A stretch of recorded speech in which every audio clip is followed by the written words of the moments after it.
বৃষ্টির দিনে কাঁঠাল খেতে কিন্তু ভীষণ মজা লাগে। তার উপর ছিল আমার পছন্দের শক্ত কাঁঠাল।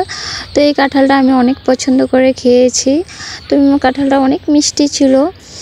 আসসালামু আলাইকুম, আপনারা সবাই কেমন আছেন?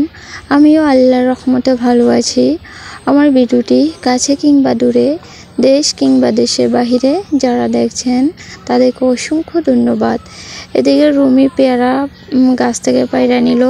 তো রৌদ্র দেখে সবাই দাদার বাড়িতে চলে আসলাম। তো ভুট্টা ছড়াইয়া তারপর বাড়ি থেকে একটু দূরে আম গাছের নিচে চলে আসলাম আর কি, ঠান্ডা বাতাস খাওয়ার জন্য, যেহেতু রৌদ্রের তাপ অনেক গরম ছিল। তো এদিকে হচ্ছে জেঠিরা টিউবওয়েল বসাচ্ছে আর্সেনিক মুক্ত। তো দেখেন কাদা দিয়ে পুরো বাড়ির অবস্থা খুবই খারাপ।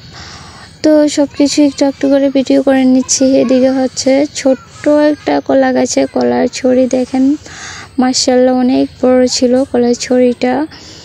তো এদিকে আবার একটা দেখতে পেলাম ছোট্ট একটা হাঁসের বাচ্চা নেটের বাহিরে দৌড়াদৌড়ি করছে। তো এটার ভিতরে হচ্ছে মুরগি হাঁসের বাচ্চা নিয়ে ঘোরাঘুরি করছে। তো নেটের ভিতরে আর ঢুকতে পারছিল না হাঁসের বাচ্চাটা।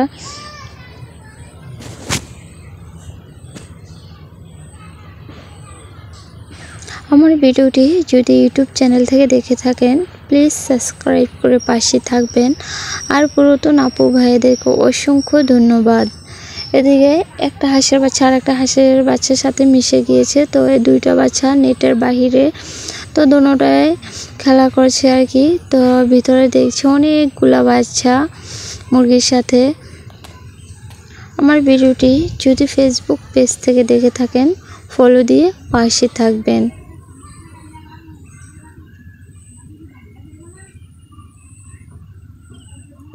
তো কলার ছড়ির উপরে দেখতে পেলাম একটা কলা পেকে আছে। তো ধরে দেখি আসলে কলাটা পাকে নাই, নষ্ট হয়ে গিয়েছে। তো কলাটা ফালাই দিলাম। তো এদিকে আবার বাচ্চারা একটা বগার বাচ্চা নিয়ে এসে আমাকে ডাকাডাকি করছে। তো দেখালো যে বগার বাচ্চা একটা।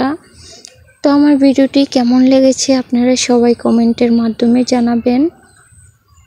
আজকে ভিডিও এই পর্যন্তই। আল্লাহ হাফিজ।